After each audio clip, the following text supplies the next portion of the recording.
বিয়া সাথে যৌতুক লই কিনা সেই দিন একবার কইতেছে এদিকে বড় করো ওই এলাকার এমন এলাকার কইতেছে কি দেখো ফুলাডার বিয়া করানোর পর একটা মোটরসাইকেল জমু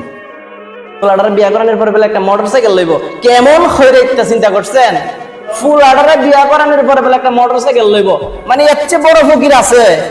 আমার কথা কন না কা আমি কি ভুল কথা কইতেছি যৌতুক লাগা কি জায়েজ না হারাম এটা কি সবাই একমত না তো কইতেছে ফুলাডারে বিয়া করায় একটা মোটরসাইকেল লমু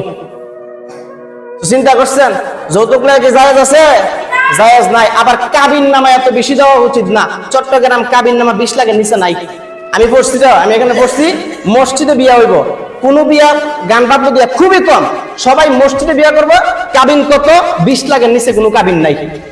এভাবে এটাও জুলুম এটাও একটা জুলুম আপনি কাবিন কেন এত টাকা করবেন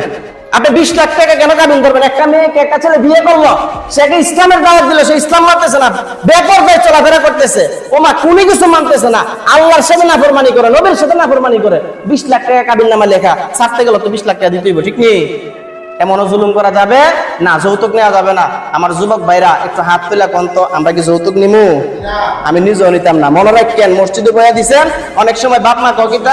ইনশাআল্লাহ অনেক সময় বাপ মা ককিতা ফুট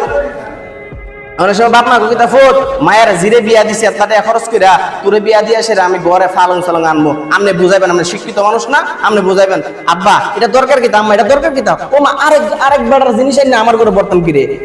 ঠিকই কিন্তু বউ খোড়া দিব কদিন পরে হয়তো তুমি আমারটার ভিতরে ঘুমাও তো এগুলা করা যাবে না নিজের বাঙ্গা সহিত প্রয়োজনে ঘুমাবো ঠিক কি না আল্লাহ পাক রাব্বুল আলামিন আমাদেরকে কবুল করুক সকলে বলুন আমিন।